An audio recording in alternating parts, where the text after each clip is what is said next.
Hi everyone, आप सभी का एक बार फिर से एजुकेशनल चैनल में स्वागत है। और आज की वीडियो में हम आपके साथ डिस्कस करने जा रहे हैं यूजीसी नेट जेआरएफ एग्ज़ाम के ऊपर। जैसे कि ये एग्ज़ाम किस लिए होता है, इस एग्ज़ाम में कौन बैठ सकता है, इस एग्ज़ाम में क्या चीज़ें पूछी जाती हैं। तो आज की वीडियो में इन सभी सामान्य चीज़ों के ऊपर डिस्कस होगा। तो सबसे पहले बात होगी नेट के एग्ज़ाम के ऊपर।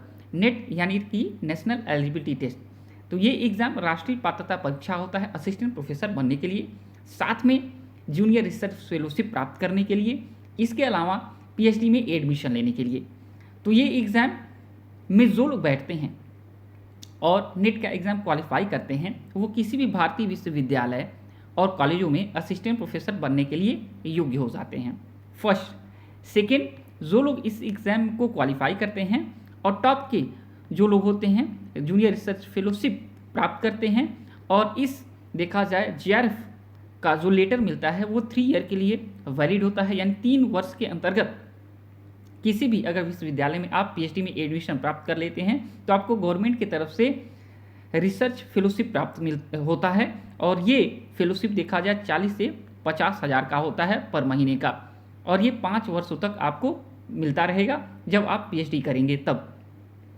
साथ में आपको बता दें कि यूजीसी नेट एग्ज़ाम में जो लोग बैठते हैं और उनके अंकों के आधार पे जो आप अंक प्राप्त करेंगे, जो मार्क्स आप प्राप्त करेंगे, उसके आधार पे आप किसी भी भारतीय विश्वविद्यालय में पीएचडी में एडमिशन लेने के लिए आप पात्र हो जाएंगे। और इसके लिए आपको 1 साल का वैलिडिटी दिया जाएगा, यानी कि आपकी यूजीसी नेट के जो स्कोर रहेंगे उसका देखा जाए वैलिडिटी 1 वर्ष का रहेगा, और इसके अंतर्गत आप किसी भी विश्वविद्यालय में पीएचडी के लिए अप्लाई कर सकते हैं। तो ये चीज़ें हो गया नेट के एग्ज़ाम के बारे में कि ये एग्ज़ाम किस लिए कंडक्ट होता है। अब बात किया जाएगा कि मिनिमम एलिजिबिलिटी क्या होनी चाहिए इस एग्ज़ाम के लिए, कौन दे सकता है ये एग्ज़ाम। तो आपको बता दें जो लोग 4 वर्षीय यूजी कोर्स कर रहे हैं, अंतिम सेमेस्टर में हैं या अंतिम वर्ष में हैं या कंप्लीट कर चुके हैं, तो वो लोग इस एग्ज़ाम में बैठ सकते हैं। 75% मिनिमम मार्क्स चाहिए, और अगर जो रिजर्व कैटेगरी से होंगे उनको 5% रिलैक्सेशन मिलेगा। इसके अलावा जो लोग पीजी कर रहे हैं, अंतिम सेमेस्टर में हैं या अंतिम वर्ष में हैं या पीजी कंप्लीट कर चुके हैं, वो लोग भी इस एग्ज़ाम में बैठ सकते हैं। और मिनिमम देखा जाए 55% मार्क्स चाहिए जो लोग जनरल कैटेगरी से हैं, और जो लोग रिजर्व कैटेगरी से हैं उनको 5% का यहाँ पे रिलैक्सेशन मिल जाएगा मार्क्स में। तो ये हो गया आपका मिनिमम एलिजिबिलिटी। अब बात किया जाएगा कि एज लिमिट क्या होती है इस एग्ज़ाम के लिए। आपको बता दें जूनियर रिसर्च फेलोशिप के लिए एज लिमिट है, यानी कि 30 वर्ष। अगर जनरल कैटेगरी से हैं तो 30 वर्ष से ज़्यादा एज नहीं होना चाहिए जेआरएफ प्राप्त करने के लिए, और रिजर्व कैटेगरी से हैं तो आपको 5 ईयर का रिलैक्सेशन मिलेगा। अगर आप वुमेन कैटेगरी में हैं तो 5 ईयर का रिलैक्सेशन मिलेगा, यानी कि 35 वर्ष तक आप जूनियर रिसर्च फेलोशिप के लिए अप्लाई कर सकते हैं। अगर बात किया जाए नेट के एग्ज़ाम के लिए, ओनली नेट यानी असिस्टेंट प्रोफेसर बनने के लिए, तो इसके लिए कोई भी एज लिमिट अभी नहीं रखा गया है। अब बात किया जाएगा कि एग्ज़ाम का सिलेबस क्या है। तो आपको बता दें सिलेबस जो है वो यूजीसी तय करता है, और यूजीसी की ऑफिशियल वेबसाइट पे सिलेबस अवेलेबल है। सिलेबस में 2 पार्ट होते हैं। एक पार्ट आपका होता है जनरल से, यानी एक जनरल पेपर होता है।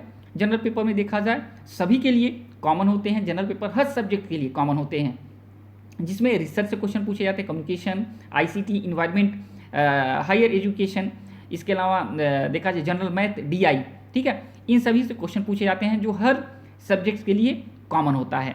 एंड सेकेंड आपका देखा जाए जो पेपर होता है ये स्पेसिफिक होता है, यानी जिस सब्जेक्ट से आप नेट का एग्ज़ाम दे रहे हैं उस सब्जेक्ट में आपको तैयारी करना पड़ता है, जिसके लिए अलग अलग सब्जेक्ट के लिए अलग अलग सिलेबस होता है, ना कि कॉमन होता है। तो पेपर 1 सभी के लिए कॉमन होता है, और पेपर 2 का सिलेबस सभी के लिए अलग अलग होता है। और इसके बारे में डिस्क्रिप्शन बॉक्स में लिंक दे दिया गया है, आप जाके अपना सिलेबस देख सकते हैं। अब बात किया जाएगा कि परीक्षा का जो आपका देखा जाए सिलेबस तो हो गया, अब परीक्षा का पैटर्न क्या होगा। तो आपको बताएं परीक्षा का जो पैटर्न होता है ये आपको देखा जाए 150 क्वेश्चन इस एग्ज़ाम में आपसे पूछे जाते हैं। 50 क्वेश्चन जो 50 क्वेश्चन होता है 150 में 50 क्वेश्चन पेपर 1 से होता है जो सभी के लिए कॉमन होता है। एंड पेपर 2 में 100 क्वेश्चन होता है जो सभी अलग अलग सब्जेक्ट के लिए होता है, और हर एक क्वेश्चन 2 मार्क्स का होता है, यानी टोटल 300 मार्क्स का ये एग्ज़ाम होता है। और इसके लिए आपको 180 मिनट यानी कि 3 आवर्स विदाउट ब्रेक दिया जाता है। तो ये एग्ज़ाम 3 घंटे का होता है। अब बात किया जाए कि इस एग्ज़ाम में सिलेक्शन का प्रोसेस क्या होता है, कैसे इस एग्ज़ाम में चयन होता है जेआरएफ के लिए और नेट के लिए यानी असिस्टेंट प्रोफेसर के लिए। तो आपको बता दें, जिस सब्जेक्ट्स में जितने टोटल स्टूडेंट एग्ज़ाम देते हैं उसके टॉप के 6% लोग सेलेक्ट होते हैं नेट के एग्ज़ाम के लिए, यानी कि नेट क्वालिफाई करने में देखा 6% लोग ही चुने जाते हैं और 6% लोग एलिजिबल हो जाते हैं असिस्टेंट प्रोफेसर बनने के लिए टोटल स्टूडेंट से।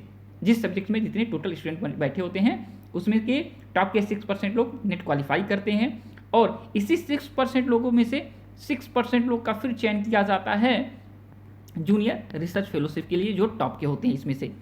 तो ये हो गया आपका सिलेक्शन का प्रोसेस। तो यहाँ पे कोई फिक्स देखा जाए कट ऑफ नहीं दिया जाता है, यानी कि 60% पे जो लोग ऊपर होंगे वो लोग सभी लोग क्वालिफाई हो जाएंगे, इसके नीचे जो लोग होंगे वो डिसक्वालीफाई हो जाएंगे। ऐसा कुछ यहाँ पे नहीं होता है, कोई फिक्स स्कोर नहीं दिया जाता है। यहाँ पे हर वर्ष देखा जाए जो कट ऑफ होते हैं वो परिवर्तित होते रहते हैं। अब बात किया जाएगा कि परीक्षा का जो पैटर्न हो गया ये तो आपने समझ लिया। अब बात किया जाएगा फॉर्म कब आते हैं। आप कहते हैं वर्ष में 2 बार ये एग्ज़ाम कंडक्ट होते हैं। एक बार एग्ज़ाम होता है जून में, एक बार होता है एग्ज़ाम दिसंबर में। तो जून के लिए फॉर्म देखा जाए अप्रैल में आ जाते हैं, और आपका दिसंबर में जो एग्ज़ाम होते हैं उसके लिए फॉर्म अक्टूबर में आ जाते हैं। अब बात किया जाएगा एग्ज़ाम का जो मोड है, यानी ऑफलाइन होता है या ऑनलाइन होता है। आपको बता दें NTA यानी नेशनल टेस्टिंग एजेंसी का जिम्मा है अभी नेट एग्ज़ाम कंडक्ट कराने का। तो वो जब फॉर्म आप भरेंगे उस टाइम बता देगी कि एग्ज़ाम ऑफलाइन होगा या ऑनलाइन। तो NTA कभी ऑनलाइन भी एग्ज़ाम करा लेती है और कभी देखा जाए ऑफलाइन भी एग्ज़ाम करा लेती है। तो इसका जिम्मा NTA के ऊपर है, जब चाहे ऑनलाइन और जब चाहे तो ऑफलाइन करवा लेती है। इसके अलावा बच्चों के द्वारा पूछा जाता है कि जो लैंग्वेज होता है क्वेश्चन पेपर का वो किस लैंग्वेज में आएगा। आपको बता दें हिंदी से हैं, इंग्लिश से हैं। तो हिंदी इंग्लिश दोनों लैंग्वेज में आपके एग्ज़ाम के पेपर होते हैं, तो आप आराम से एग्ज़ाम अपनी भाषा के आधार पर दे सकते हैं। तो ये रहा UGC नेट JRF के एग्ज़ाम में से जुड़ी हुई कुछ सामान्य बातें जो सभी को जाननी आवश्यक हैं, और इससे जुड़ा कोई भी क्वेश्चन आपको अदर पूछना है पूछ सकते हैं।